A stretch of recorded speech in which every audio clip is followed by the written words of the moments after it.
Papa Dudut. Love is an expression of need. Ibig sabihin, hindi lang pag-ibig ang kailangan natin. Meron din tayong pangangailangang moral, emosyonal at pinansyal na ibinibigay ng karelasyon natin sa abot ng kanilang makakaya. Mahalaga rin ang pagiging bukas ng komunikasyon natin sa isa't isa upang matalakay ang mga pangangailangan yon ng tama at walang nilalabag na kondisyon. Yan ang mga natutunan ko sa buhay na gusto kong ibahagi sa programa ninyo, kaya sumulat ako. Pero bago ko ipagpatuloy ang aking istorya, ipabati muna ng isang magandang tanghali sa mga katulad kong solid kabarangay na nakatutok sa Barangay Love Stories. Ako po si Dencio, 34 years old at nagtatrabaho sa isang restaurant sa Caloocan bilang all-around waiter at kitchen staff.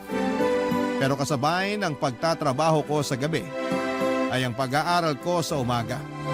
At umaasa ako na sa 2026 ay makakapagtapos na rin ako sa kurso kong Business Administration. Pangarap ko na talagang makapagkolehiyo. Kaso hindi naman pinala dahil mas inuna kong pagtapusin sa pag-aaral ang mga nakababata kong kapatid. 4 kami at ako ang panganay. Maaga kaming naulila sa mga magulang dahil magkasunod silang nagkasakit at namatay. Mahirap lamang kami at maliit pa ang mga kapatid ko noon. Yung isa ay teenager katulad ko. Nagkahiwalay kami dahil inampon kami ng mga kamag-anak namin. Pero kinailangan ko pa rin kumayo dahil mahirap lang din ang aming angkan. At hindi kami kayang pag-aralin lahat. Kaya nga proud ako na sa wakas ay nagbunga na rin ang pagsisikap ko sa pagtatrabaho dahil lahat ng mga kapatid ko ay college graduate na. Papa Dudut.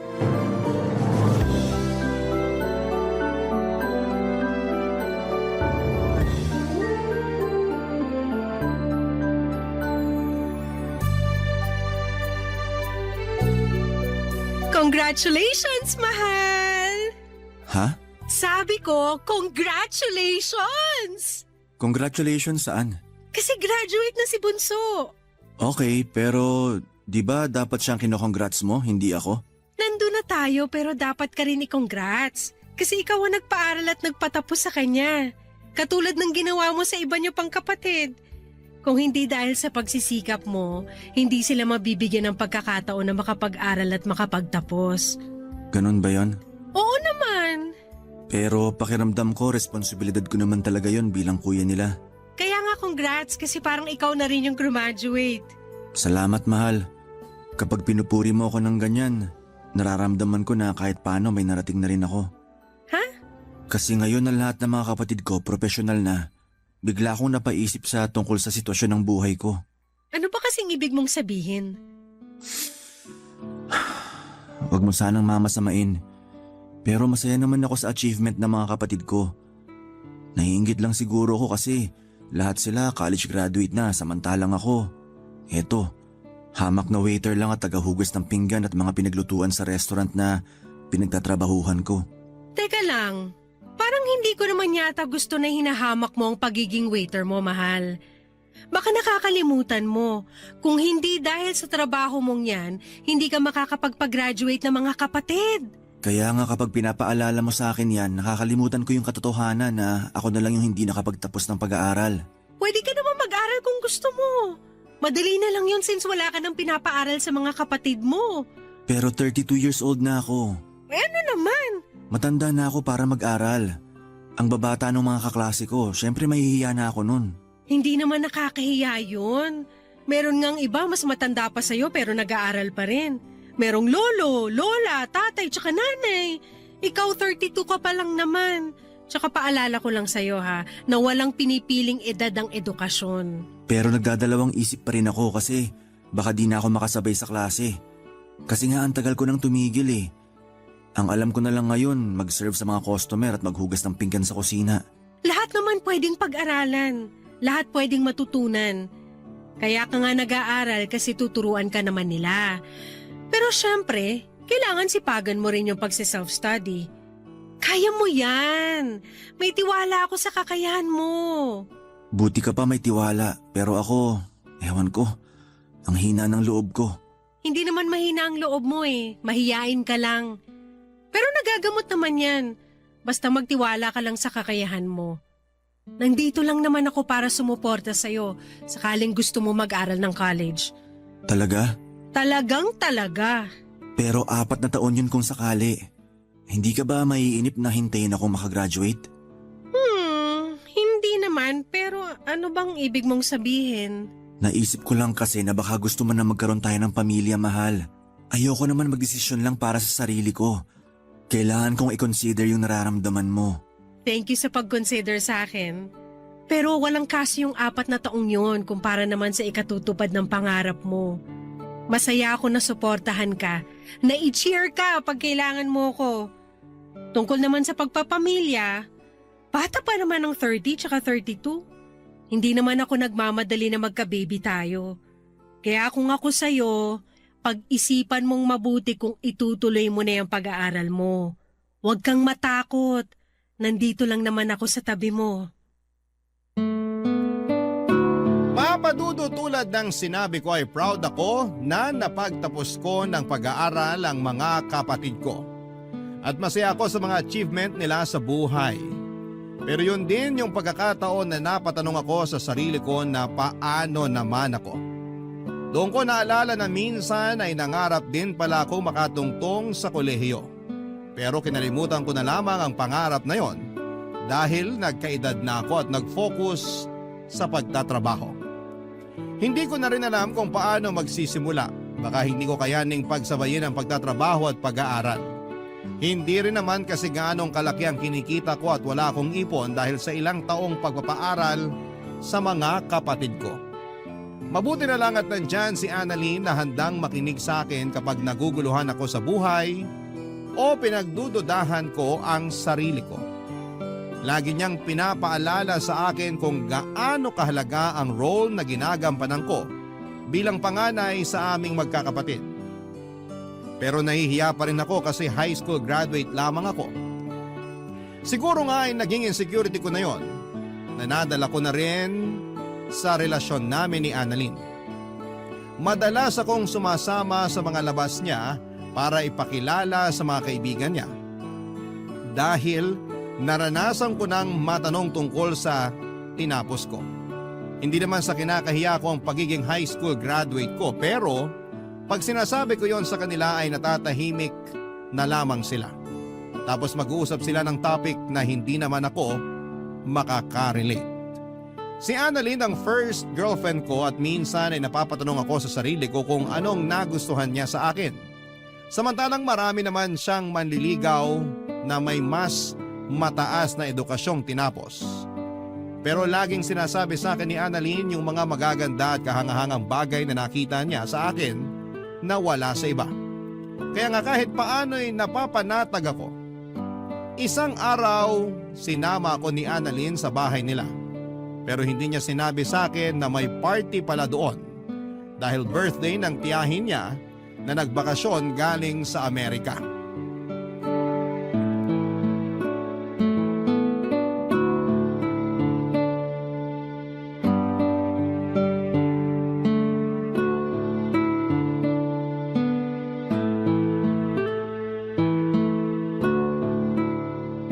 Sorry na mahal, galit ka ba sa akin? Hindi ako galit sa'yo. Nagulat lang ako kasi di ko akalain may party pala rito sa inyo. Sana sinabi mo man lang para nakabili ako ng formal na damit. Mamaya ano pang sabihin ng parents mo sa akin? Wala silang sasabihin sa'yo. At saka maayos naman yung damit mo, hindi mo kailangan ng formal. Gusto ko lang maging presentable sa harap ng pamilya mo. Lalo na nandito pala yung auntie mo. Mabait naman si Auntie Betty, hindi ka nun i-judge. Tsaka wala kang ang dapat ipag-alala sa itsura mo. Ang gwapo mo kaya dyan sa suot mong polo shirt. Siyempre, regalo mo kaya sa akin to. Yan, kinilig tuloy ako. Pero kabado pa rin ako. Kumalma ka nga. Saan ka ba kinakabahan? Hindi saan, kundi kanino. Kanino? Sa Auntie Betty ko? Oo, Ako bang pinag-uusapan niyo? Auntie Betty! Payakap naman ako! Grabe, ang tagal din nung huli kitang nakita. Hindi ka pa ba nag-aasawa? Hindi pa po, Auntie. Pero may boyfriend ka. Oo naman po. Ay, kasama ko po ang boyfriend ko. Si Densho po. Hello po ma'am. Ma'am. Nako, wag mo na akong tawaging ma'am. Auntie Betty na lang. Nice to meet you, Denso. Nice to meet you rin po ma'am. Ay, Auntie Betty po pala. Ano ba naman tong boyfriend mo, Annalyn? Kabado masyado. Nanginginig pa yung kamay, oh. Hindi naman ako nangangagat. Siyempre, ngayon lang din niya kasi kayo nakilala kaya kinakabahan po siya. Pero sinabi ko naman po kay Densho na mabait kayo. Ay, marami rin nakapagsabi sa akin yan. Kasi nga totoo naman po. Mabait kayong auntie kaya mahal na mahal namin kayo. Mahal ko rin kayo, lalo ka na. Alam mo ba na si Annalyn ang pinakapaborito ko sa mga pamangkin ko? Talaga po? Oo, kasi masunurin tong batang to at lagi akong kinukumusta kahit na nasa Amerika na ako. Nga lang, may tampo ko kasi hindi man lang niya sinabi sa akin na nagka-boyfriend na pala siya. Auntie naman, plano ko po kasi kayong sorpresahin. Sa bagay, nasorpresa mo nga ako. Matanong lang kita, Denso, ano bang tinapos mo? Ano po? Kung ano yung natapos mo, anong trabaho mo sa ngayon tsaka pinagkakaabalahan sa buhay. Siyempre, gusto kitang kilalanin ng husto kasi boyfriend ka ng paborito kong pamangkin. Si Auntie talaga? Mamaya may makarinig sa'yo kakasabi mo na ako yung paborito mo. Ano naman kung may makarinig? Totoo naman. Ano po kasi, yung totoo, high school graduate lang po ako. High school graduate? Ibig sabihin, hindi ka man lang nakatungtong sa kolehiyo? Hindi po. Kasi pinagtapos ni Densho sa college yung mga kapatid niya, Auntie. Ay, talaga? Opo. Maaga kasi silang naulila kaya siya na lang yung nagtaguyod sa mga kapatid niya. Inuna niya yung pag-aaral nila. Nagbunga naman po yun kasi lahat sila profesional na ngayon. Nakakabilib nga, pero anong plano mo sa buhay, Densho? Kung lahat sila profesional na, ibig sabihin, napag-iwanan ka na nila. Hindi naman po siguro ganun, Auntie. May trabaho naman po si Densho at kumikita siya ng sarili niyang pera. Ano bang trabaho mo? Waiter po at all-around kitchen staff. Nako, ang baba ng sweldo niyan. Alam mo, may aasenso ka pa sa buhay kapag nakapagtapos ka ng pag-aaral. Huwag mong pangarapin na hanggang tumanda ka waiter ka lang at tagahugas ng pinggan sa kusina. Tulungan mong sarili mo na umasenso.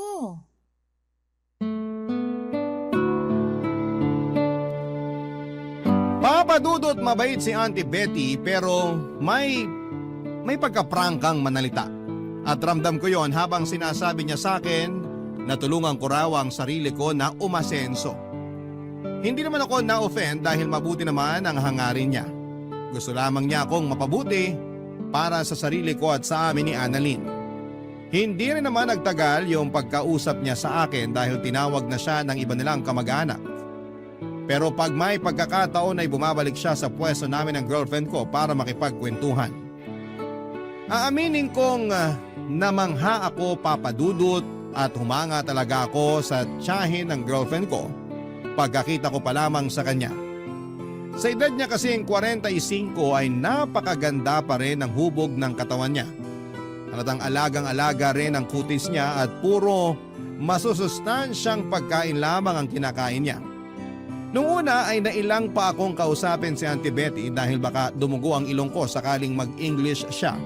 Pero natawa naman ako kasi matatas siyang magtagalog.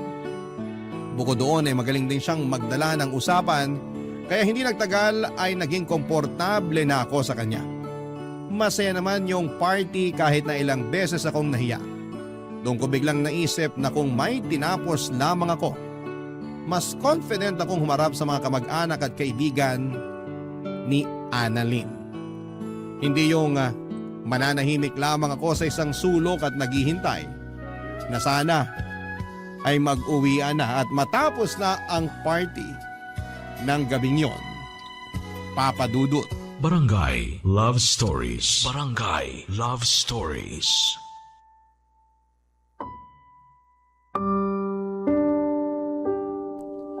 Papadudot ng mga sumunod na araw ay napadalas ang pagpunta ko kina Annalyn dahil lagi akong ini-invite doon ng Auntie Betty niya para mag-lunch or mag-dinner. Na-appreciate ko naman kasi ramdam ko na kasama ako sa pamilya nila. Isang buwan lang din kasi itong magbabakasyon sa Pilipinas kaya siguro isinusulit na nito ang bawat sandali. Pag nandun ako sa bahay nila ay lagi nagluluto si Auntie Betty ng specialty niya na putahe. At talaga namang masarap magluto si Auntie Betty.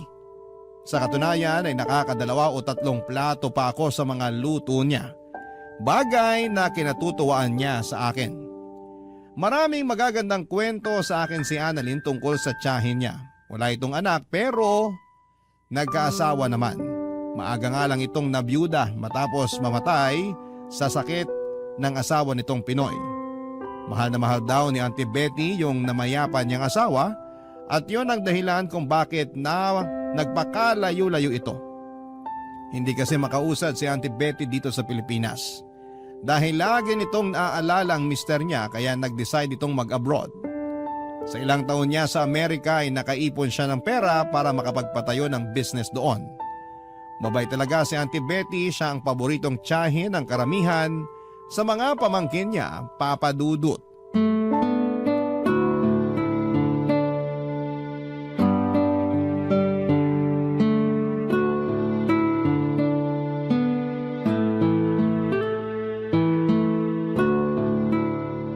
Denso, halika nga rito mag-usap tayo sandali. Sige po. Busy pa naman si Annalyn sa kusina, kaya samahan mo muna ako rito sa sala. Magkukwentuhan muna tayo, ha? Okay po. Sige po, Auntie. Kumusta? Nasarapan ka ba sa mga luto ko? Opo, nagustuhan ko lahat. Mabuti naman. Alam mo, yan din ang putahe na paborito ng namayapa kong asawa eh. Sa katunayan, naalala ko siya sa'yo. Talaga po? Oo, kahawig mo siya. Para kayong pinagbiyak na bunga kaya nagulat talaga ako nung unang beses na nakita kita. Mas lalo akong nagulat nung pinakilala ka ni Annalyn bilang boyfriend niya. Pero, pwede ba akong mag-request sa'yo? Sige, ano po yun? Huwag mo na akong masyadong ipo. Pakiramdam ko matanda na ako eh. Wala pa nga akong 50. Hindi naman po kayo mukhang matanda. Pero sige, hindi ko na kayo ipopo kung ayaw nyo. Salamat. Gusto ko lang maging komportable tayo sa isa't isa. Lalo naaalala ko, tinawag mo pa akong ma'am nung pinakilala ko sa'yo ni Annalyn. Hindi ko lang kasi alam kung paano kayo i-address. Kaya naisip ko tawagin na lang kayong ma'am para paggalang na rin. Wala namang kaso yon, pero boyfriend ka ng pamangkin ko. Ibig sabihin, kapag kinasal kayo, magiging tiyahin mo na rin ako. Speaking of kasal, matanong ko lang, may plano ka bang pakasalan si Annalyn? Meron pero hindi pa namin pinag-uusapan. Hindi naman kami nagmamadali eh. Ganun ba? Mabuti kasi may gusto sana akong ialok sa'yo. Ano yun? Plano sana kitang pag-aralin eh. Nabanggit kasi ni Annalyn na pangarap mong makapagtapos ng college pero nagdadalawang isip ka raw. Naisip ko, baka wala kang pantusto sa pag-aaral mo kaya ako na lang gagastos nun para sa'yo. Pero Auntie Betty, nakakahiya pa rin. Hoy, wala yun. Marami sa mga pamangkin ko ay pinag-aral ko rin. Kaya bakit ka mahihiya sa akin? Kasi hindi nyo naman ako kaano-ano. Ayos lang yun. Tsaka pangarap mong makapagtapos ng pag-aaral, kaya nga tutulungan kita. Pero may request lang sana ako sa'yo, Denso. Ano yun? Atin-atin lang sana tong pagpapaaral ko sa'yo ha. Kasi baka masilip ako ng iba kong kamag-anak. Pera ko naman ang ginagastos ko pero ayoko sa lahat pinag-uusapan ako. Hindi nyo naman kasi ako kailangan pag-aralin. Ayos lang naman ako. Ayos lang sa'yo na hanggang diyan ka na lang. Akala ko pa naman mataas ang pangarap mo sa buhay kasi ganun ang pagkakakwento sa akin ni Annalyn tungkol sa'yo eh. Kaya nga nagustuhan na kita para sa kanya kahit na hindi magandang trabaho mo. Huwag naman kayo magsalita ng ganyan tungkol sa trabaho ko. Marangal naman yun. Hindi ako nagnanakaw o nangaagrabyado ng iba. Nando na tayo sa marangal. Pero hanggang saan ka dadali ng pagiging waiter mo? Pamahal ng pamahal ang mga bilihin. Sigurado ko na maliit lang naman kinikita mo dyan. Paano mapakakasalan si Annalyn? Paano pag nagkaroon na kayo ng sarili niyong pamilya? Kaya nga kung ako sa'yo, susunggaban ko na yung pagkakataon na pwede kang makapag-aral at makapagtapos. Tandaan mo, mas maraming magagandang oportunidad ang darating sa'yo pag may tinapos ka. Sa bagay, tama naman lahat ng mga sinabi nyo. Oo, kaya pag-isipan mo. Pero yun nga lang, may kondisyon. Atin-atin lang. Tapos, hindi mo rin pwedeng sabihin kay Annalyn. Papa Dudut, hindi ko akalain na kakausapin ako ni Auntie Betty para alukin ng pag-aaral. Na libre na siya ang may sagot. Wala rin naman akong nakikitang masama kung totoong concern lamang siya sa akin at sa magiging buhay namin ang pamangkin niya sa hinaharap kapag kinasal na kami. Tama nga naman siya na mas maraming magagandang opportunity ang pwedeng dumating sa akin sakaling may diploma ako't nakapagtapos ng pag-aaral. Ibig sabihin ay hindi na ako habang buhay na magiging waiter at tagalinis lamang sa kusina. Pero nalungkot ako. At napaisip noong sinabi niya sa akin na dapat sekreto lamang namin yon. Akala ko dahil ayaw lamang niyang malaman ng iba niyang kamag-anak pero pati pala sa girlfriend kong si Annalyn ay ayaw din niyang sabihin ko. Buti na lamang at pumayag siyang pag-isipan ko muna bago magdesisyon at nangako ako na ipapaalam ko ang sagot ko sa kanya sa lalong madaling panahon. Ang lapad ng ngiti ni Auntie Betty at kitang-kita ko ang pag-asa sa mga mata niya na papayag ako sa gusto niyang mangyari. Pero nagdaan ang 1 linggo. Hindi pa rin ako nakakapagdesisyon at napansin na yon ni Annalyn, Papa Dudut.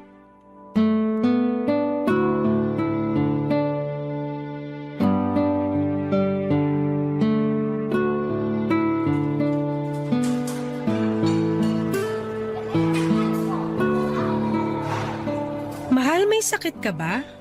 Ha? Kako kung may sakit ka. Wala naman. Bakit mo natanong?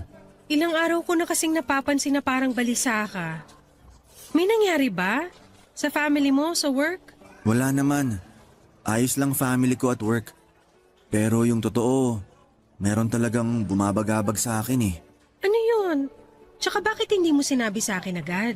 Plano ko naman talagang sabihin sa'yo pero stressed ka rin itong mga nakaraang araw sa trabaho mo. Ayoko naman makisabay. Sa bagay, pero okay na ako. Ready na ako makinig sa'yo, kaya sabihin mo na, mahal. Kinausap kasi ako ni Auntie Betty nung nakaraang nagpunta ako sa inyo. Talaga? Ano pinag-usapan nyo? Nung una, tinanong niya ako kung nasarapan daw ako sa luto niya. Sabi ko oo, kaya natuwa siya. Tapos nagkwento na siya tungkol sa namayapan niyang asawa na kahawig ko raw. Oo nga, no? Kung titignan kayong maigi, magkahawig nga kayo ni Uncle. Pero mas gwapo ka lang talaga. Siyempre, boyfriend kita eh. Mahal naman eh. Huwag mo na ako ikumpara dun sa patay. Joke lang. Pero yun lang ba yung pinag-usapan nyo? May sinabi rin pala siya sa akin. Ito talaga yung gumugulo sa isipan ko. Ano ba yun? Sinabi sa akin ng auntie mo na gusto niya akong pag-aralin. Talaga? Ang bait talaga ng auntie kong yun. Oo, pero nagtaka ako kasi di naman niya ako kaano-ano. Nabanggit niya na marami siyang pinag-aral sa mga pinsan mo kaya ayos lang daw na pag-aralin niya ako. Oo, kasi mabait yang si Auntie Betty. Generous din. Kaya lang nahihiya pa rin ako. Gusto niya raw akong pag-aralin para magkaroon tayo ng magandang future. Pag nakapagtapos daw kasi ako ng pag-aaral, mas maraming oportunidad ang pwedeng dumating sa akin. Hindi na ako habang buhay magiging waiter at tagahugas ng pinggan. Naiintindihan ko naman yon at aaminin kong gusto kong tanggapin yung alok niya pero Pero ano? gusto niya isikreto ko sa mga kamag-anak niya yung pagpapaaral niya sa akin. Pati sa'yo, mahal. Pati sa akin? Oo. Sinabi niya na ayaw daw niyang may masabi sa kanya yung iba niyong kamag-anak sakaling malaman nila na pinapaaral niya ako. Pero bakit pati sa'yo, di ba? Hindi mo ba siya natanong kung bakit? Hindi na. Kasi may tumawag sa cellphone niya at naging busy na siya doon. Parang bigla naman akong nalungkot. Kasi pati sa akin gusto niyang itago yung plano niyang pagpapaaral sa'yo. Oo. Pero na-realize ko na hindi ko pala kaya magtago ng sikreto sa'yo. Thank you, mahal. Kasi sinabi mo sa akin. Na-appreciate ko yun. Oo naman. Tsaka mahal kita. Ayoko magkaroon tayo ng misunderstanding dahil lang dito. Mahal din naman kita, kaya nga salamat ulit sa pagsasabi mo. Pero ano nang desisyon mo? Sa totoo lang, wala pa akong desisyon eh.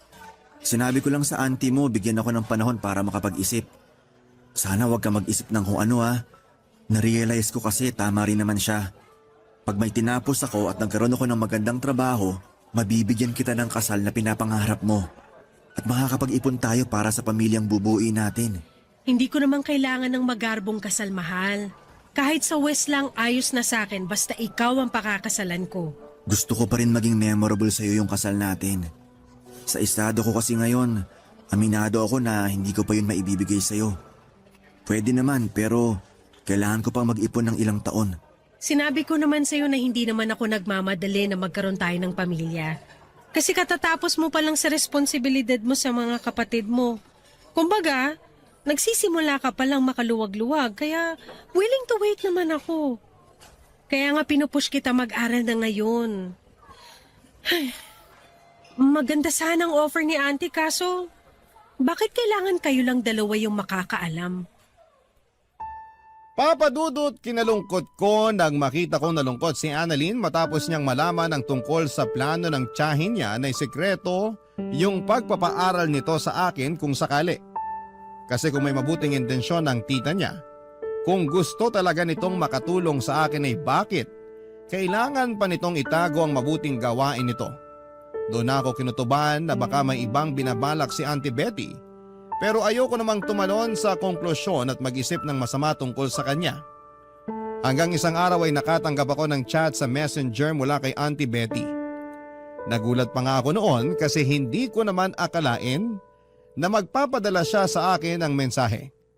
Ang laman noon ay ang pagtatanong niya sa akin kung payag na raw ba akong pag-aralin niya.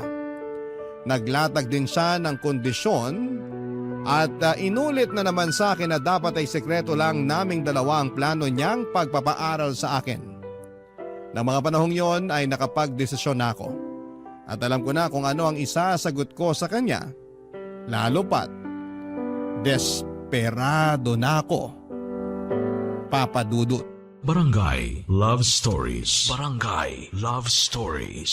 Papa Dudut, desperado na akong tanggihan ang alok ni Auntie Betty na pag-aralin ako kahit na may mabuti siyang intensyon at hangarin para sa akin at sa amin ang pamangkin niya. Malakas ang kutob ko na meron siyang hidden agenda at ayoko nang sumugal dahil baka masira kami ni Annalyn. Ramdam ko na kursonada niya ako. Iba kasi siyang makatingin sa akin sa tuwing nandun ako sa bahay nila. Malagkit yon at may isang beses na napansin kong napakagatlabi pa siya. Nang dumako ang mga mata niya sa gitnang bahagi ko. Kaya nga nang sinabi ko kay Auntie Betty sa chat na tinatanggihan ko ang alok niya ay nagalit siya sa akin, pero kumalma rin naman siya. Sinabi ulit niya na baka natatakot lamang ako kaya nagdadalawang isip ako. Pag-isipan ko raw ulit at sabihin sa kanya ang sagot pag nagkita na kami ng personal. Sakto na in-invite na naman niya ako na mag-lunch sa bahay nila, Annalyn. Ayaw ko sana pumunta kasi ayaw ko siyang makita pero naisip ko na gamitin na lamang ang pagkakataon para sabihin sa kanya ng harap-harapan na hindi ko matatanggap ang alok niyang pagpapaaral sa akin. Kaya lang, may nangyaring hindi ko lubos na inaasahan.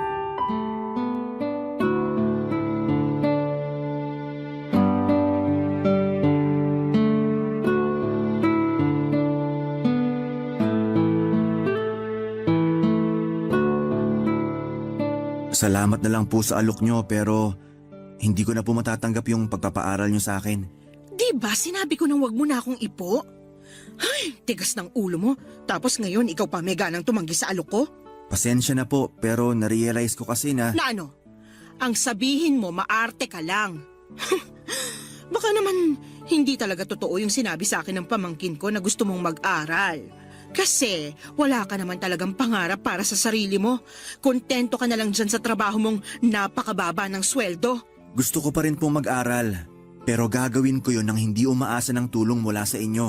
Paano mo nga yun gagawin? Ang baba nga ng sahod mo. Baka lalo kang mamulubi. Baka nakakalimutan nyo. Pinag-aral ko mga kapatid ko. Pinagtapos ko silang lahat ng koleyo. Kinaya ko yun mag-isa. At nagawa ko yun sa pag-waiter lang at paghuhugas ng pinggan at pinaglutuan. Kaya wala kayong karapatan na insultihin ang trabaho ko. Oo ang galing mo naman pala.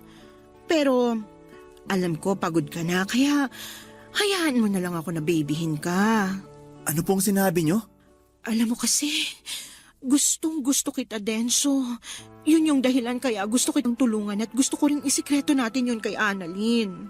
Ano bang pinagsasabi nyo, auntie? Simula kasi nung makita kita, hindi ka na nawala sa isip ko. Kamukhang kamukha mo yung namayapa kong asawa at miss na miss ko na siya. Tumigil na po kayo kasi hindi naman ako yung asawa nyo. Ayaw mo ba talaga sa akin?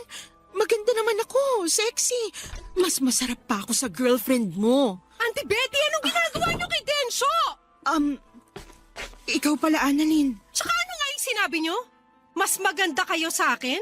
Mas sexy at mas masarap? Bakit? Totoo naman, di ba? Tingnan mo nga yung katawan mo kumpara naman sa katawan ko. Kaya ako dapat yung mas gustuhin sa ating dalawa ni Densyo. Kaya pala gusto niyong isikreto yung pagpapaaral niyo sa kanya kasi may hidden agenda kayo sa boyfriend ko? Paano mo nalaman yan tungkol sa plano kong pagpapaaral sa kanya? Sinabi ko sa girlfriend ko kasi alam ko na hindi tama yung gusto nyo mangyari.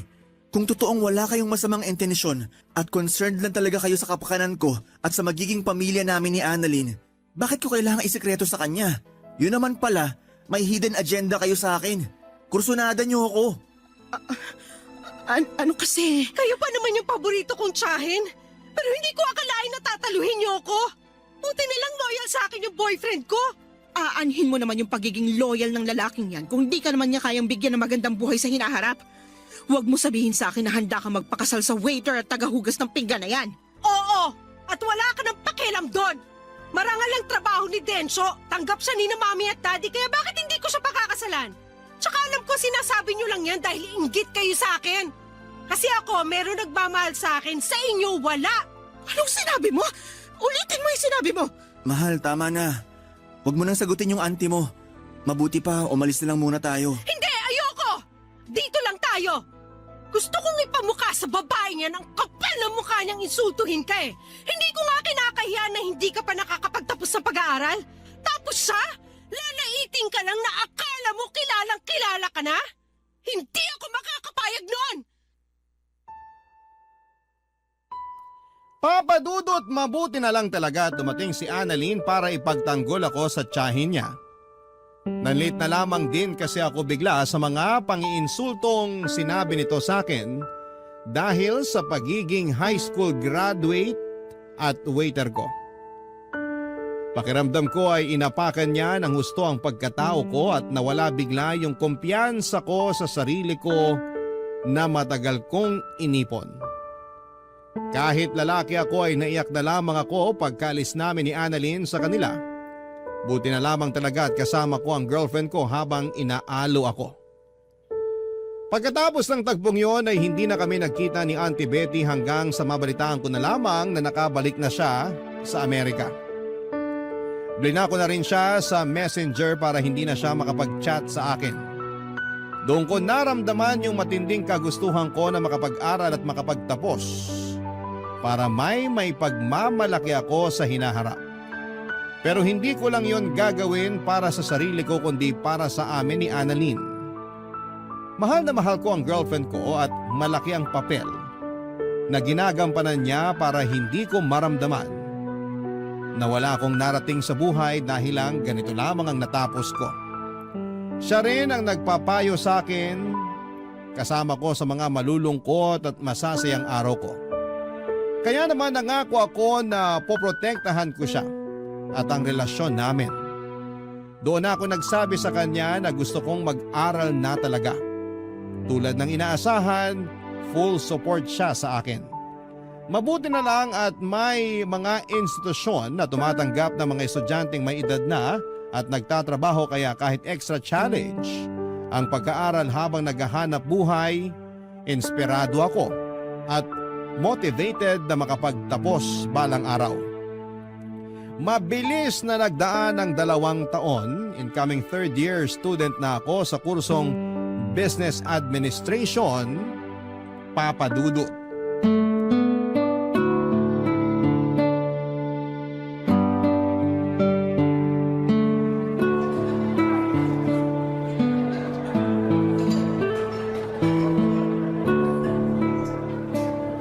Congratulations, mahal! Congratulations saan? Kasi magta-third year ka na! Thank you pero di pa naman ako graduate. 2 taon pa halos bubunuin ko. Pero darating ka rin dun. Makakagraduate ka rin. Basta wag ka lang sumuko. Gusto lang namang kitang i-congrats ngayon para alam mo kung gaano ako ka-proud sa'yo.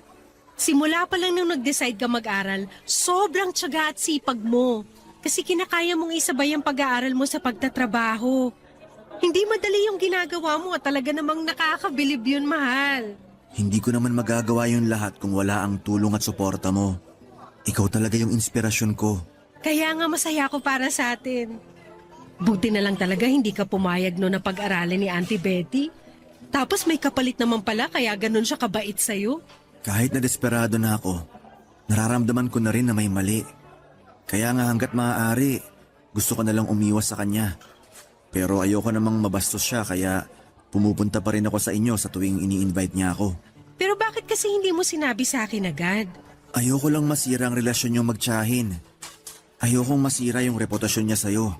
Tsaka wala pa naman siyang ginagawa sa akin nun. Kumbaga, naghihinala pa lang ako na kursunada niya ako. Pero di ko pa talaga napapatunayan. Hanggang sa manggaling na nga yun sa mismong bibig niya. Nakakalungkot lang kasi kailangan masira yung relasyon namin dahil sa kanya. Pero bago naman siya umalis, nag-sorry siya sa akin. Talaga? Anong sabi mo? Tumango lang ako. Hindi ko pa kasi siya kayang patawarin matapos yung ginawa niya eh. Iniisip ko baka namimiss lang niya yung asawa niya. Tapos nagkataon nakahawig ko kaya nakursunadahan niya ako. Pero mali pa rin kasi boyfriend kita. Marami namang ibang lalaki dyan na pwede niya magustuhan. Yung single, walang sabit. Kaya bakit ikaw pa, di ba? Ginagalang ko pa naman siya kasi tsahin ko siya pero hindi na niya ako nirespeto. Nalulungkot din ako sa nangyari. Di ko akalain na mahuuwi sa ganun yung simpleng pagbabakasyon niya rito. Pero iniisip ko na lang na baka mapatawad ko pa rin naman siya pagdating ng araw. Kahit paano naging mabait pa rin naman siya sa akin at sa parents ko. Pero hindi na lang talaga may babalik yung closeness namin katulad ng dati. Maiintindihan naman niya siguro yun. Kahit hindi niya maintindihan, hindi ko na problema yun. O siya, huwag na natin pag-usapan si auntie mo kasi nakaalis na naman siya. Pag-usapan na lang natin yung future natin together. Sakaling makagraduate na ako. Sige, ano bang naisip mong gawin? Madami. Gusto ko mag-business tayo. Mag-ipon para makapagpagawa ng sarili nating bahay. Gusto ko kapag magkakaanak na tayo, meron na tayong bahay na masasabi nating atin. Yun din naman yung gusto ko. Pero may isa pa talaga akong gusto. Ano yun? Maging asawa ka. Ako rin naman. Kaya nga sabi ko sa'yo, handa akong maghintay. Pero ako yata yung hindi na makapaghintay. Anong ibig mong sabihin? Gusto na kitang pakasalan.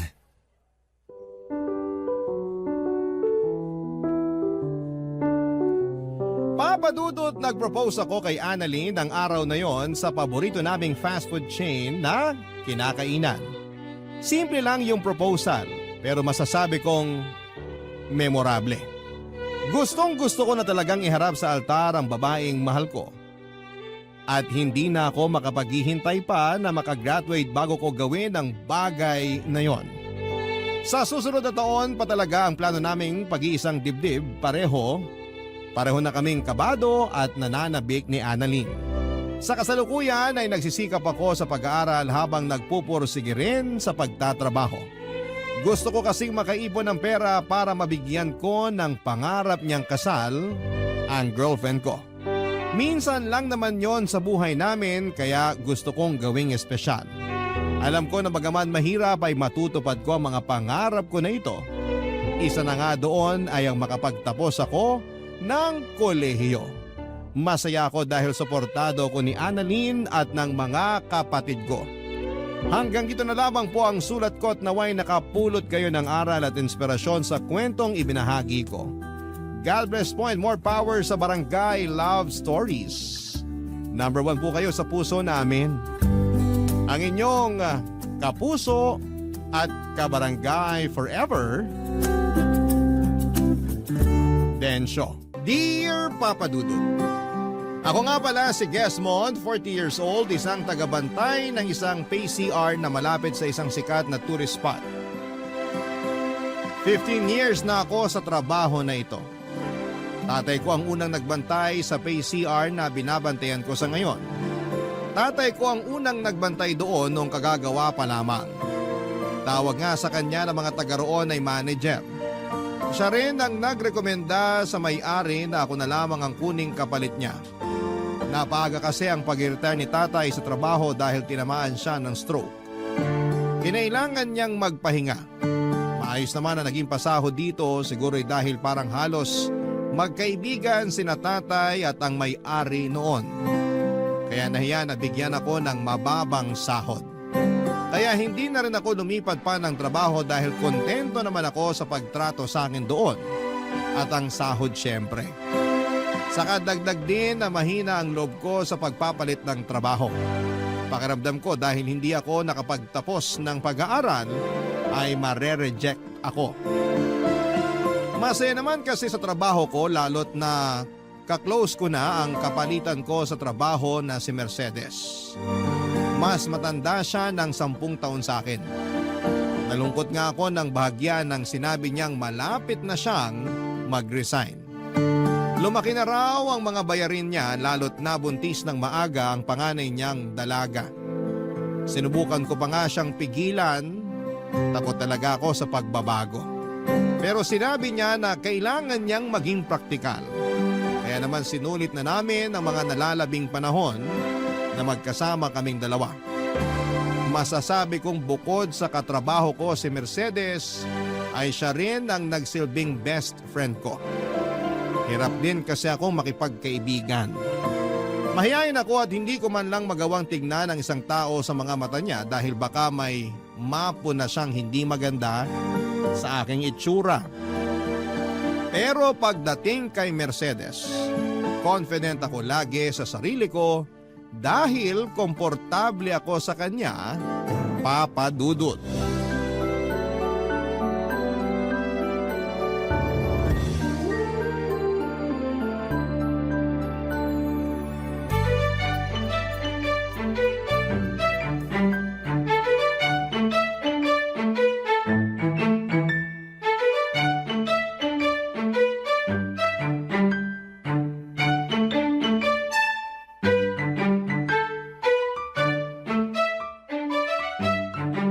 Nakasimangot ka na naman dyan, Mercedes.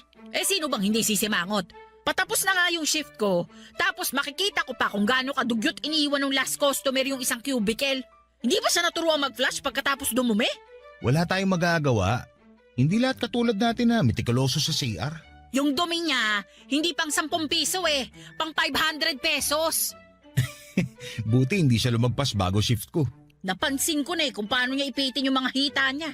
Tapos nung nakalapit na siya sa akin, parang tumatayo yung balahibo niya sa braso. Senyalis na pala yun. Wala na tayong magagawa. Nangyari na eh. Nakadumi na siya. Nalinisan mo na nga eh. Ang hirap ng trabaho natin. Hindi sapat yung pasahod. Tapos ang dudugyot pa ng mga customer. 1 buwan mo na lang naman titiisin, di ba? Eh yun na nga 1 buwan na nga lang. Pero balak pa ata akong pahirapan. Para wala ka na raw dahilan para bumalik. Para ma-realize mo na tama lang ang desisyon mong umalis. Masaya naman na sana ako rito. Kahit na may mga dugyot lang talagang customer. At syempre, nandito ka, na nakakakwentuhan ko, na pagsasabihan ko ng sama ng loob ko sa pamilya ko. Pwede pa rin naman tayo magkwentuhan kahit wala ka na rito. Magkita tayo kapag day off natin. Ay nako, malabo na yon. Paano malabo? Nagbabalak akong pumunta sa ibang bansa.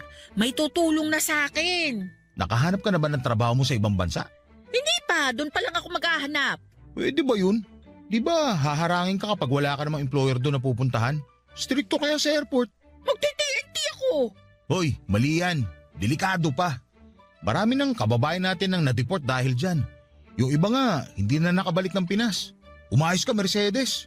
Ay nako, marami nang gumagawa niyan sa ibang bansa. Kunwari, turista lang pero maghahanap na agad ng trabaho ron. Saka tutulungan naman ako ng pinsan ko. Nakakatakot siyang gagawin mo. Ikaw pang natakot ako nga itong makikipagsapalaran dun. Paano kung matalo ka sa pakikipagsapalaran mo? Alam mo yung pagiging nega mo, bawas-bawasan mo nga. Kaibigan kita, kaya sasabihin ko sa'yo na hindi maganda yung pag-uugali na yan. Hindi ka aasenso kung ganyan lagi ang mindset mo. Sapat naman na kinikita ko ngayon. Hindi ko na kailangan maghangat pa ng pag-asenso. Masaya na ako sa kung anong meron ako. Darating din ang araw na hindi ka na makukontento sa kinikita mo rito. Lalo kung magtutuloy-tuloy ang pagtaas ng bilihin. Ikaw na rin mismo ang tataka sa malaking banyo na to. Hindi rin. Masaya ako rito. Maayos si boss sa akin. Wala naman ako mga anak na kailangan kong problemahin. Eh paano naman ang tatay mong na-stroke? Hindi naman siya naghahangad ng sobra sa akin. Naibibigay naman ng bunso namin lahat ng pangangailangan niya. Pang merienda nga lang ni tatay yung inaabot ko, sapat na yun eh. Hindi sa hinihiling ko to ha. Pero paano kung isang araw bigla ka nalang mangailangan ng malaking pera? Saan ka kukuha? Eto, sinasabi ko sa'yo. Kahit isang buwan mong kupita na mga bayad ng mga nagbabanyo rito, hindi pa rin magiging sapat yon, sigurado. Sasagutin ko pa sana si Mercedes sa kanyang huling mga sinabi. Pero may dumating ng customer at kailangan na naming magpalit ng shift. Nagpaalam na rin si Mercedes at sinabing kailangan pa niyang samahan ang anak niya para magpa-check up sa OBGYN. Hinayaan ko naman na siyang umalis, Papa Dudut. Habang nakaupo at naghihintay ng mga gagamitin ng banyo. Napaisip ako sa mga sinabi ni Mercedes sa akin. Paano kung isang araw ay hindi na lamang ako makontento sa kinikita ko? Paano kung isang araw, bagsakan ako ng malaking pangangailangan ng Diyos at mapilitan akong maghanap ng ibang pagkakakitaan para lamang matapos ang pangangailangang yon? Paano kung humingi ng sobra si tatay sa akin bukod sa inaabot kong pangmeryenda niya? Paano kung mapagod na ang bunso namin na magsustento sa pangangailangan ni tatay? Yan ang mga tanong na naglaro sa isipan ko habang nakatulala at nag-aabang na mag-aabot ng barya para makigamit ng banyo. Ilang oras na umikot ang maraming katanungan sa isipan ko, Papa Dudut. Nagkataon pa na walang masyadong gumagamit ng banyo dahil Lunes. Wala rin kailangang linisan sa mga cubicle. Nakaupo lamang ako sa entrance at pinaglalaruan ng mga binayad na barya sa akin. Pinagmamasdan ko lahat ng mga piso, 5 piso hanggang sa 20 pesos na barya. Hinayaan kong kumalansing ang mga barya habang sabay-sabay ko silang hinahalo sa lalagyan. Nasa ganung posisyon ako nang may lumapit sa akin na isang babae na sa tansya ko ay nasa 30 anyos lamang. Payat at mukhang galing sa puyat o pag-iyak. Mukha ring hindi naligo pero hindi naman siya mabaho. Lalo nung lumapit siya sa akin para magbayad. Paula nga pala ang pangalan niya at sa kanya iikot ang kwentong ito, Papa Dudut.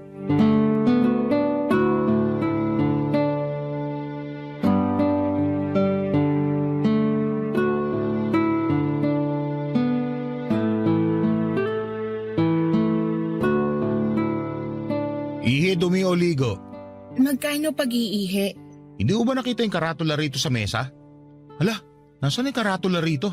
Nakita mo ba? Kararating ko lang. Magkano pag dumi? 10 piso. Andito lang yung kanina bago umalis yung katrabaho ko eh. Baka kinuha niya. Magkano pagligo? 20 para sa isang medium size na timba. Pwedeng dagdagan yung tubig pero may dagdag na 10 piso. Shampoo naman 15 isa. Ang mahal ng shampoo niyo rito? Wala nang mura ngayon. Wala ka na bang ibang i-offer bukod sa ihi, dumi at ligo? Bakit? Gusto mo bang offeran kita ng buy one take one burger? Nagtatanong ako ng maayos. Pasensya na. Naiirita lang ako kasi nawawala yung karatula rito. Mapipilitan na naman ako magsabi ng presyo sa bawat customer na gagamit ang banyo. Pwede ka naman magsulat na lang muna sa papel tapos ipatong sa mesa para makita ng mga customer mo para hindi ka na abalahin. Matalino ka ah. Bakit ba hindi ko naisip yan? Siguro kasi punong-puno ng utak mo ng problema kaya hindi ka makapag-isip ng maayos. Siguro valedictorian ka nung nag-aaral ka pa no? Salutatorian lang. Nilalang mo ang salutatorian samantalang ako. Kailangan ko pang bumili ng floor wax o walis tingting para lang makapasa. Sana nga bumili na lang ako ng floor wax para hindi na napudpud at napagod ang utak ko sa pag-aaral nun. Sana na-enjoy ko pang makipaglaro sa mga kaklase ko. Masaya talaga kami mga floor wax group. Alam namin noon na floor wax lang sapat na. Hindi rin naman magagamit sa totoo lang ang taas ng grado kapag napunta ka sa totoong mundo. Ano bang requirements ng totoong mundo? Tibay ng loob. Matibay bang loob mo? Ano ba talagang pinunta mo rito? Ihi, dumi o ligo? 15 ang shampoo ha.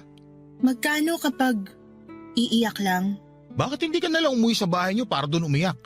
Yung mga customer mo ba rito, kaya mong sabihin na sa bahay na lang umihi o dumumi? Salutatorian ka nga. Magkano pag iiyak? Pag-uusapan namin ng boss ko yan para ilagay sa karatula. Ikaw pa lang kasi ang unang nag-request niyan. Pwede ba na 15 para sa 10 minutong iyak? Hindi ako gagamit ng tubig pero kung may tissue kang iaabot, pwede ko rin kunin. Ganito na lang. Dahil ikaw ang unang customer ko na iiyak, ibibigay ko na sa'yo ng libre. Doon ka na lang sa pangatlong cubicle ha, para hindi ka makaistorbo doon sa mga susunod na customer. Thank you sa pa-free trial mo. Pero 5 minuto lang. Hapon na kasi. Baka magsidagsaan yung mga bababa ng jeep at bus dyan sa harapan. Baka pwedeng tumawad. Gawin mo ng 7 minuto na lang. Di ba kapag hihingi ng tawad, dapat binabawasan? Bakit mo pinapatagdagan? 6 na minuto. Sige, pero walang tissue na kasama ha. Ano, deal? Deal. Pumasok na nga si Paula sa ikatlong cubicle, Papa Dudut. Sinubukan kong pakinggan kung paano siya umiyak pero wala akong narinig. Tinuon ko na lamang ang atensyon ko sa pagsusulat sa papel ng mga presyo ng ihi, dumi at ligo with shampoo. Nang bigla kong narinig ang malakas na pag-iyak ni Paula. Nagulat ako. Nagalangan akong pumasok sa banyo dahil walang magbabantay ng kaha. Nagalangan din ako dahil baka magulat siya at hindi na maging komportable sa pag-iyak niya. Nagtalo ang loob at isipan ko at nag-alala kasi ako para kay Paula. Baka kung ano na rin ang gagawin niya sa mga susunod na minuto. Nag-overthink na ako. Paano kung doon niya kitlin ang buhay niya? E di ako ang maglilinis ng dugo. Mas mahirap pa yon kesa sa paglilinis ni Mercedes ng duming kumalat sa chef niya. Papadudod sinikap kong pumirme sa upuan ko. Binuhos ko ang atensyon ko sa pagbibilang ng barya.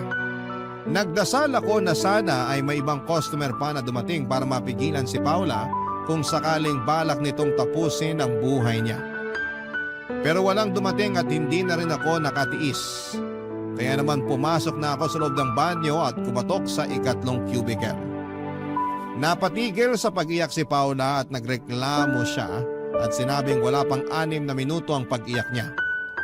Sinabi ko sa kanya na nag-aalala ko. Sinabihan ko siya na huwag gagawa ng hindi maganda sa sarili niya dahil ayokong mapagbintangan at ayokong maglinis ng dugo niya. Doon na nga siya natawa, Papa Dudut. At makalipas ang 1 minuto, lumabas na siya ng banyo. Namumugto ang mga mata at tinapik ako sa balikat at saka nagpasalamat. Balak pala talaga niyang kitlin ng buhay niya noon. Mabuti na lamang at kumatok ako, Papa Dudut. Barangay Love Stories. Barangay Love Stories. Papa Dudut, malaki ang takot ko sa mga taong kumikitil ng buhay nila. Ganon kasi ang ginawa ng nanay ko noong bata pa lamang kami ng kapatid ko. Pagkasundo niya sa amin ni Bunso sa school ay pinaghandapan niya kami ng merienda. Pero sinabi niyang kainin namin yon sa labas ng bahay. Hindi naman kami nagtaka ni Bunso at wala rin noon si tatay dahil nasa trabaho siya. Wala kaming napansing kakaiba kay nanay noon o baka masyado lamang akong inosente kaya hindi ko napansin na may pinagdadaanan na pala si nanay. Pagkatapos niyang iabot sa amin ang mga merienda naming orange juice at tinapay na may palamang mantikilya, hinatid niya kami sa labas ng bahay at pinaupo sa gilid malayo sa bahay. Niyakap niya kaming pareho. Tinitigan sa mga mukha, hinaplos niya ng paulit-ulit ang mga pisngi naming magkapatid.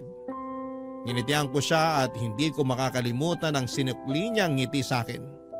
Sinabihan niya kami na huwag papasok hanggat hindi dumarating si tatay. Tumango lamang kami ni Bunso. Pagkatapos noon ay pumasok na siya sa loob ng bahay at sinimulan na naming kaining magkapatid ang merienda namin. Nagtutuksuhan pa kaming dalawa nang bigla naming marinig ang malakas na patugtog ni nanay ng radyo sa kwarto nila ni tatay. Hindi naman namin yon inalintana. Nakafocus kami sa kinakain naming tinapay. Napasayaw pa nga ang bunso namin nang tumugtog ang paborito niyang novelty song sa radyo. Tinawanan ko ang kapatid ko at saka sinabayan siya ng pagsasayaw. Nang matapos namin ang merienda namin ay nakaramdam ako ng pagkulo ng sikmura. Gusto ko nang pumasok ng bahay para gumamit ng banyo. Pinigilan ako ni Bunso at pinaalala ang bilin ni nanay. Masunurin pa naman si Bunso, kaya nakisunod na rin ako. Makalipas ang ilang sandali ay dumating na si tatay ay may dalang isang pink na cotton candy para paghatian naming magkakapatid. Inaya na kami ni tatay na pumasok ng bahay at doon namin nakita si nanay na nakabitin sa kisame ng kwarto.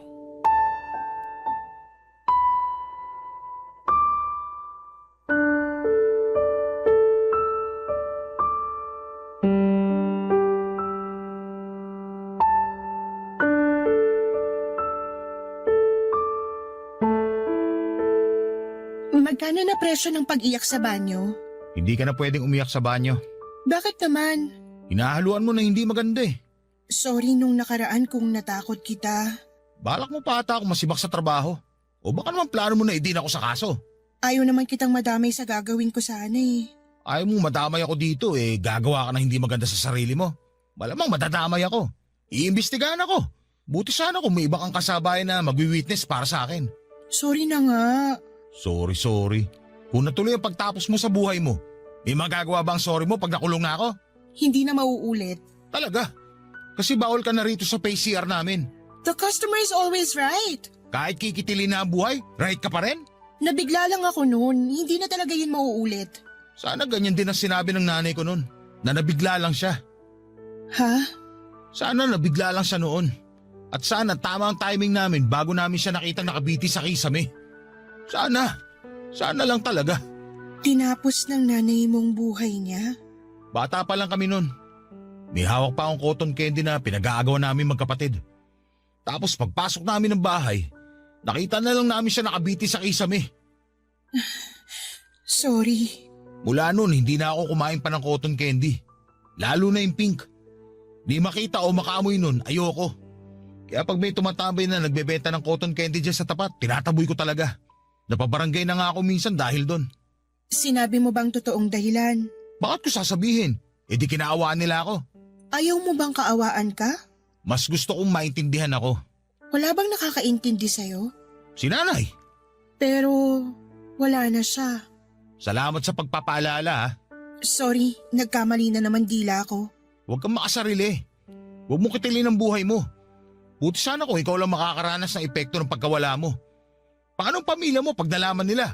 O kaya boyfriend mo? Hindi mo alam kung gaano kahirap mag-move on kapag namatayan ka ng mahal sa buhay. Ilang beses ko bang kailangang mag-sorry? Huwag ka sa akin mag-sorry. Mag-sorry ka sa sarili mo. Lumalaban ang katawan mo para mabuhay ka. Tapos dahil nagpadala ka sa pagkabigla, gusto mo tapusin kaagad ang pinaghirapang protektahan ng katawan mo? Madali lang kasi sa'yong sabihin yan. Pero sa mga katulad namin na may mabigat na pinagdadaanan, ito lang ang nakikita naming solusyon para matapos ng lahat eh. Siguro sa'yo matatapos ang lahat. Pero pagkatapos mo sa mundo na to, magsisimula ang bagong buhay ang mga mahal mo sa buhay. Alam mo ba kung gaano kahirap magsimula ulit? Lalo kapag minawala. Hindi na talaga ako pwede sa CR na to, kahit umihi lang. Hindi na. Wala na akong tiwala sa'yo. Lahat na lang kayo walang tiwala sa akin. Paano ako magtitiwala sa'yo sa ginawa mo? Kaikilala ko pa lang sa'yo. Pinapasok na nga kita ng libre sa banyo, tapos ipapahamak mo pa ako? Paano kung i-reset natin tong pagkakakilala natin? Magsimula ulit tayo. Magkano pag-iihi? 5 piso. Wala bang bawas? 10 piso yung bawas o dumi. Ibig kong sabihin, pabawas naman ang presyo sa pag-ihi. Kahit wala ng tissue, okay lang.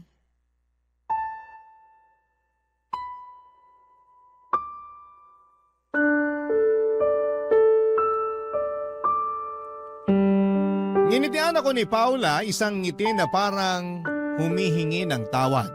Isang ngiti na biglang nagpaalala sa akin kay nanay. Hindi ko alam ang mararamdaman ko noon, Papa Dudut. Masaya ba dahil matamis ang ngiti niya o malungkot dahil pinaalala niya si nanay? Hindi ko naman sinabi kay Paula ang naging laman ng isipan ko at pinapasok ko na siya sa banyo nang maiabot na nito ang 5 piso. Inabotan ko siya ng tissue at sinabing libre ko na yon. Muli niya akong initian at saka pumasok sa cubicle na napili niya. Binantayan ko siya noon at sinigurado na hindi na siya ulit gagawa ng nakaraang plinano niya. Nakampante lamang ako nang marinig ko na siyang mag-flush. Pagkalabas niya ng banyo ay nakahingi siya ng alkohol para sa kamay niya. Akala ko aalis na siya pero naghanap siya ng pwedeng maupuan para tumabi sa akin. Hinayaan ko naman siya, Papa Dudut. Hindi ko lang siya masyadong inimik dahil nahihiya akong makipagkwentuhan sa kanya. Parang mas lumakas ang pagkabagsak ng confidence ko sa sarili dahil nakadikit ko na si Paula. Maganda po si Paula, hindi marahil kasing ganda ng mga artista o turista na nakikita ko sa paligid pero may sarili siyang ganda. Ganda na nagpapaalala sa akin kay nanay. Simple lang at punong-puno ng ngiti ang labi. Hindi mo aakalain na nababalot pala ang ngiting yon ng problema na nagawa nilang solohin. Mabuti na lamang at napigilan ko si Paula na kitlin ang buhay niya. Kahit papano ay parang gumaan ang loob ko dahil buong buhay ko wala akong ibang sinisi kundi ang sarili ko dahil sa pagkamatay ng nanay ko. Kahit wala namang nagpaparamdam noon sa akin, pero pinipilit kong ramdamin yon. Pakiramdam ko ay deserve ko ang paninisi dahil wala akong nagawa para pigilan si nanay na sumabit sa kisame, Papa Dudut.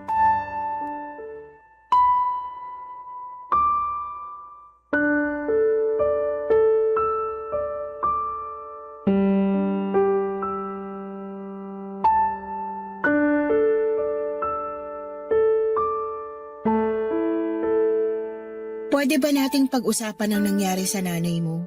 Hindi pwede. O pwedeng pag-usapan natin kung kumusta siya bilang isang ina? Bakit ba interesado akong malaman ng tungkol kay nanay?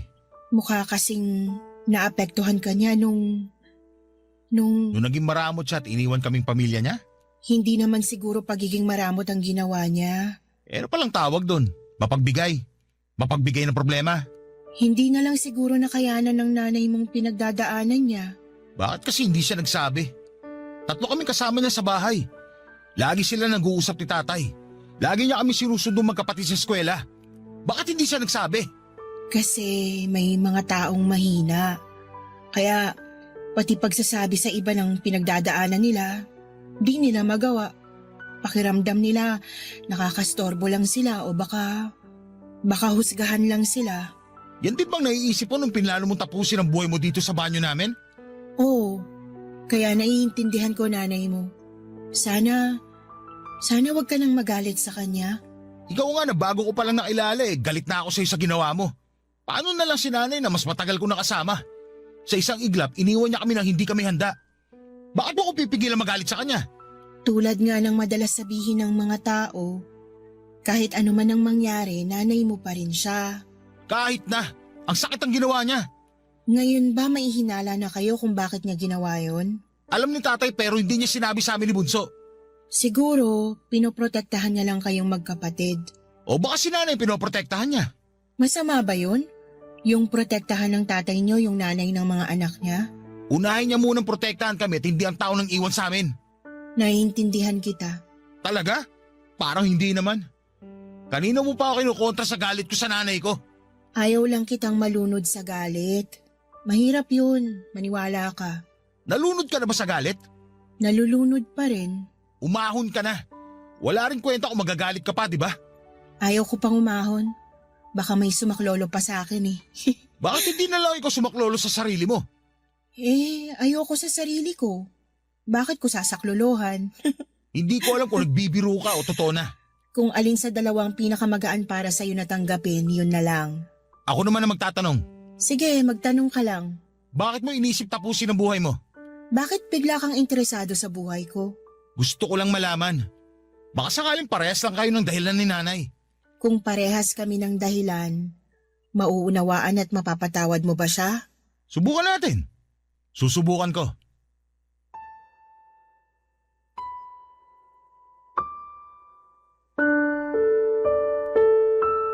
Naputo lang usapan namin ni Paula nang may dumating para umihi. Hindi muna kami nakapag-usap at naghintay kaming makarinig ng flush at agos ng tubig mula sa lababo. Nang pareho na naming marinig yon ay saka lumabas ang customer. Nakigamit ng alkohol at saka nagpasalamat sa amin. Hinintay namin siyang makalayo at nag-abang pa kung merong customer na susunod. Nang makita naming wala ay nagsimula nang magkwento si Paula. Nalaman ko na binenta siya ng kanyang tatay sa katrabaho nito. Binenta para maging asawa.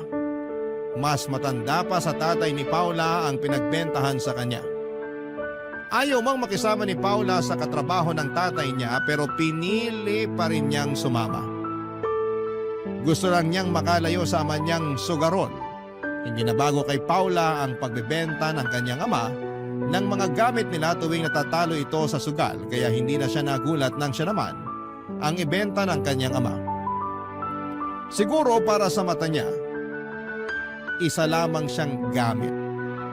Walang halaga. Kaya bakit pa magtatagal doon si Paula? Akala niyang nakatakas na siya sa masaklap na pangyayari sa kanyang buhay nang mawala na siya sa poder ng kanyang ama. Pero impyerno rin pala ang inabot niya sa panagbentahan sa kanya ng kanyang ama. Lagi siyang sinasaktan at persahan pa siyang pinaligation para malayan niyang magamit ang katawan ni Paula anumang oras nito gusto. Ayaw daw niyang maging ama, sakto namang ayaw ding maging ina ni Paula. Pero paminsan-minsan daw ay naiisip ni Paula kung ano ang pakiramdam na maging isang ina. Baka kasi yun din ang makapaghilom sa kanya. Baka kasi yun din ang makapagtakas sa kanya sa kinakasadlakan niya. Baka maraming baka, pero hanggang doon lang yon. Dahil alam niyang hindi na siya pwedeng magdalang tao. Dahil pinutol na yon ang katrabaho ng kanyang tatay, Papa Dudut. Barangay Love Stories. Barangay Love Stories. Papa Dudut, na padalas na ang punta ni Paula sa pay-CR namin. Nakilala na rin siya ni Mercedes. Naging magkakaibigan kaming tatlo at napagtawanan na ang mga minsang pagkakamali namin sa buhay. Tulad na lamang ng pagkitil ni Paula sa buhay niya para hindi na bumigat ang usapan namin. Saka para hindi ko na rin maalala ang ginawa ni nanay. Masaya ako na naging kaibigan na si Paula. Dahil nga sa nalalapit na ang pag-alis ni Mercedes, hindi na ako masyadong nalungkot dahil may pumalit na sa pwesto ni Mercedes sa buhay ko. Lagi kong nakakausap si Paula at wala siyang trabaho at kapag wala ang katrabaho ng tatay niya, tumatakas si Paula para puntahan ako. Nagtatagal siya hanggang bago sumapit ang alas 7 ng gabi. Lagi siyang may dalang pagkain para pagsaluhan namin. Nung una ay ayaw niyang kumain doon sa may pay-CR dahil nai-imagine niya ang mga dumi ng mga tao. Pero nasanay na rin siya. Nagkakilala na rin kami ng husto at bukod kay Mercedes, kay Paula lamang ako naging close. Wala kasi akong masyadong naging kaibigan mula nung namatay si nanay. Natakot akong magtiwala sa mga tao kaya siguro ay pati sarili ko ay nawala na ng tiwala. Kaya ang bilis kong makontento sa trabaho ko. Dahil feeling ko ay yun lang naman ang deserve ko. Ganon papadudod kababa ang tingin ko sa sarili ko. Lagi yung nakukwento ko kay Paula. Lagi lang din siyang nakikinig. Hindi siya madalas magbigay ng advice, gusto niyang makinig lang sa akin. Dahil ayon sa kanya, minsan ay kailangan lang ng tao ng may makikinig sa kanila. At yon ang ginawa niya sa akin. Hindi ko naisip kailanman na totoo yon pero noong pinaranas sa akin ni Paula, ang sarap pala sa pakiramdam na may makikinig sa iyo kahit na walang ibigay na payo, Papa Dudut.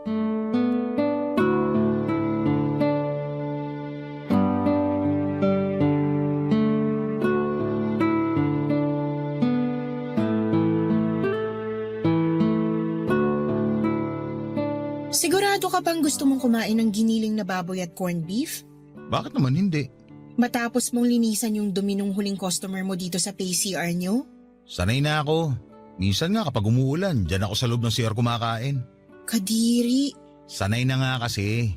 Kahit ano pang marinig kong tunog o maamoy galing sa mga customer, wala na akong pake. Kahit ako ganyan sa katrabaho ng tatay ko. Sanay na. May tatanong ako, Ano yun? bakit katrabaho ng tatay mo lagi ang sinasabi mo? Kasi yun naman siya sa buhay ko. Pero di ba parang asawa ka na niya? Parang lang. Pero para sa akin, katrabaho pa rin siya ng tatay ko. Bakit? Para mas madaling tanggapin ang kahayupan niya. Sobra naman sa kahayupan? Bakit para sa'yo ba?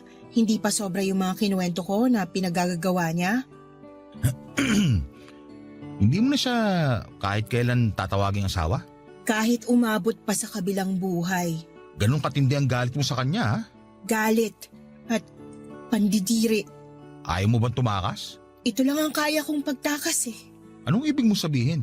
Itong pagpunta-punta ko sa'yo tuwing wala yung katrabaho ng tatay ko. Ito lang ang takas na kaya ko. Baka makayanan mo pa magpakalayo-layo. Ikaw, kaya mo bang lumayo sa trabaho mo tapos maghanap ng iba? Hindi. Hindi rin ang sagot ko. Pero hindi naman ako pinapahirapan ng trabaho ko. Pinapahirapan kang mangarap ng trabaho mo. Mas masakit yun.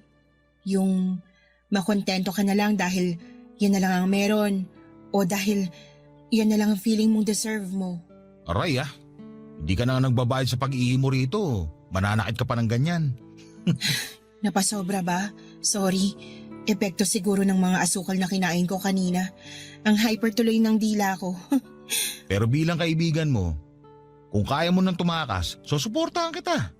Ipagdadasal ko na makasakay ka na sa bus at makatakas ka na. Mukhang malabo. Tanggap ko naman ang ganito ang buhay ko. Alam mo, naisip ko lang nakakainis pala na tanggapin mo na lang lahat ng nangyayari sa'yo kahit gusto mo lumaban, no? Akala ko ba tanggap mo na lahat ng nangyayari sa buhay mo? Kontento ka na kamo sa trabaho at buhay mo ngayon? Ewan ko ba? Mula nung nakilala kita, parang natuto na ako mag-isip ng tama para sa akin. Flattered naman ako. Seryoso nga. Bago ka dumating, okay na ako rito sa PCR. Kahit hanggang mabulok na ang mga buto ko. Tapos ngayon, Ngayon, parang gusto ko na ng pagbabago. Napatitig sa akin si Paula. Sinabayan ko ang pagtitig na yon at hindi ko alam pero parang nakita ko sa mga mata niya ang sarili ko. Parang naintindihan ko bigla ang pangangailangan ng sarili ko. Hindi agad natapos ang pagtitig namin sa isa't isa at sinubukan kong ngumiti para mabawasan ang tensyon ng pagkakatitig namin. Pero mahina ako hanggang sa bigla na lamang hinawakan ni Paula ang hita ko. Nilapit ang mukha niya sa mukha ko. Hindi ako nakagalaw, Papa Dudut. Hinayaan ko siya sa ginagawa niya. Naramdaman ko ang hininga niya sa pisngi ko. Napansin ko sa mga mata niya na parang gusto niyang may mangyari sa amin. Napaisip ako. Nakita rin kaya niya na gusto kong may mangyari sa amin. Agad ko namang nakuha ang sagot sa tanong ko at nahuli ko na lamang si Paula na idinikit ang labi sa akin. Sumabay ako. Doon na kami nagsimulang maghalikang dalawa, Papa Dudut.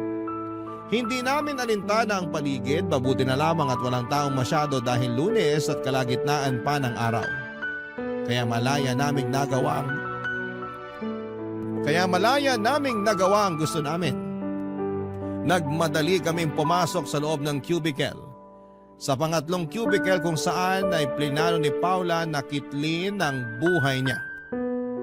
Doon namin tinuloy ang sinimulan namin sa labas. Mabilis kaming nakapaghubad at doon ay may nangyari sa aming dalawa. Ewan ko ba.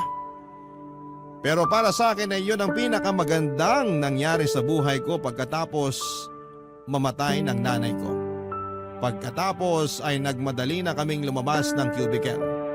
Nagbalik na kami sa dating pwesto at mabuti na lamang at wala pa rin customer o tao sa paligid. Walang nakahuli sa amin. Sinekreto namin ang pangyayaring yon. Walang pwedeng makaalam. Kahit si Mercedes, mas lalo na ang katrabaho ng tatay ni Paula.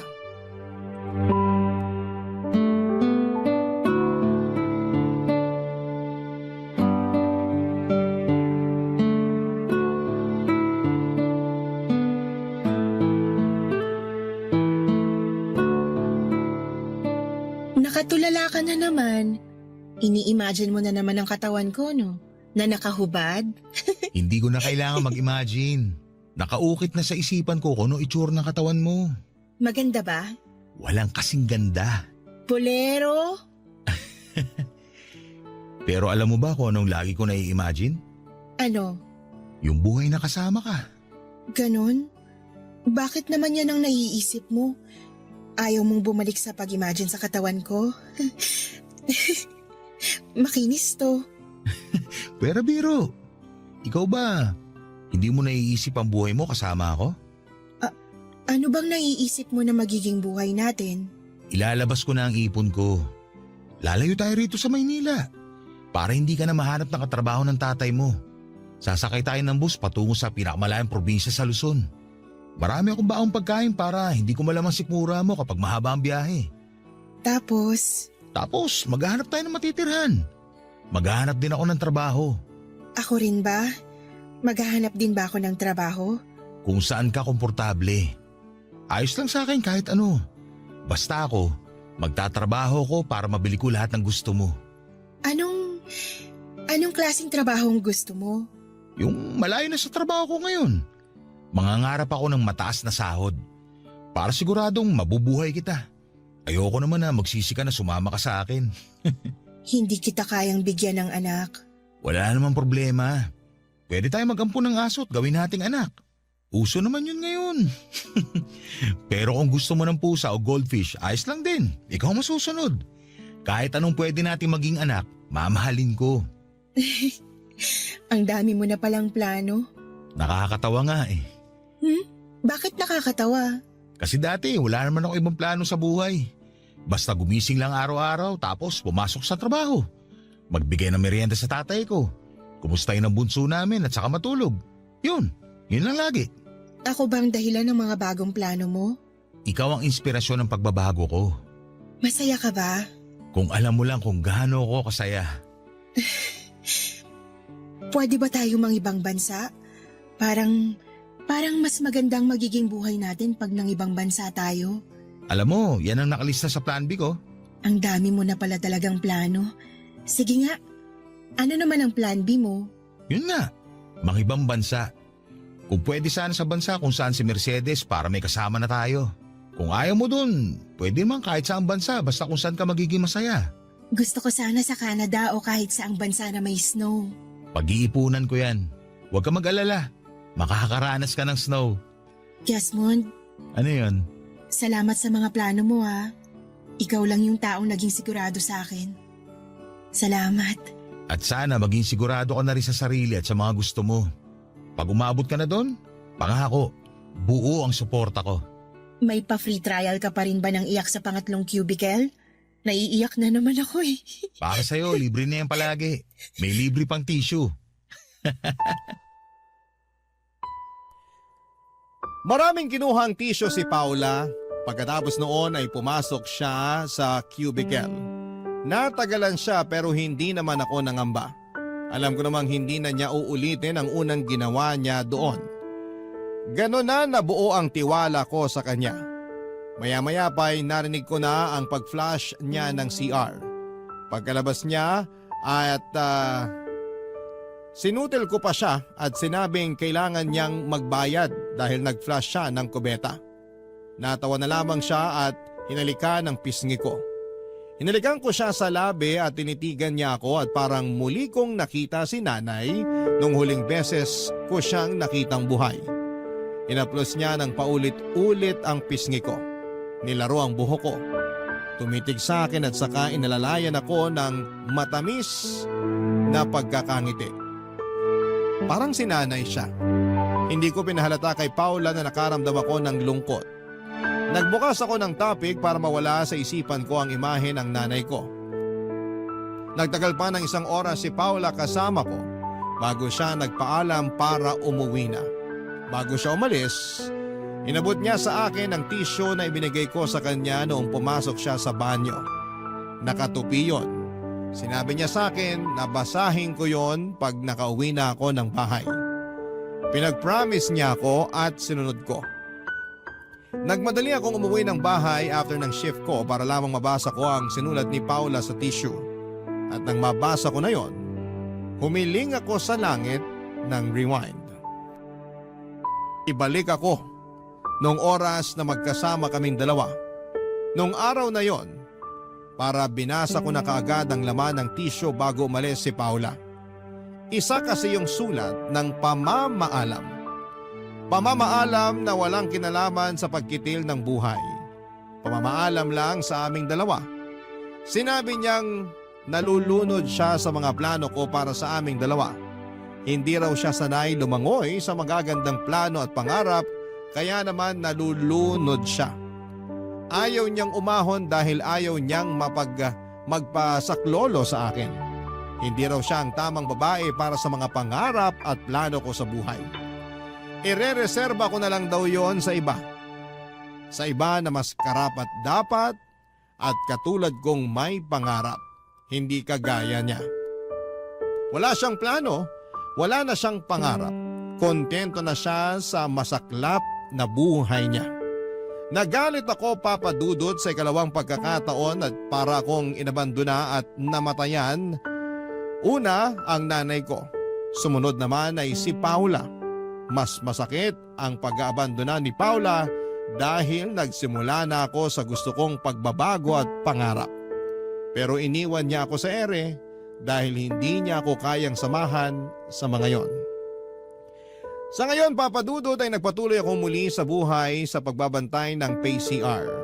Hindi na ako nangarap pang muli, natakot na ako. Noong nagsimula akong mangarap ulit, akala ko yun na ang pagbabago pero nagkamali pala ako. Katulad lang ni Paula si nanay nang iwan din siya. Kung kailan busog na ako sa saya at sa mga pangarap. Bakit kailangan nilang gawin yon? Bakit kailangan nilang mangiwan habang nasa rurok ako ng saya? Hindi ko na marahil malalaman ang sagot dahil hindi na muling nagpakita pa si Paula sa akin at nawalan na rin ako ng ganang hanapin siya. Nawala na ako ng gana para sa sarili ko. Nawala na ako ng gana sa kahit na ano. Maraming salamat po sa pagbasa ng aking liham, mabigat ang liham na pinadala ko at hiling ko'y sana'y maunawaan ninyo ako. Muli maraming salamat po sa inyo sa mga kabarangay natin. Ang inyong kapuso at kabarangay forever, Desmond.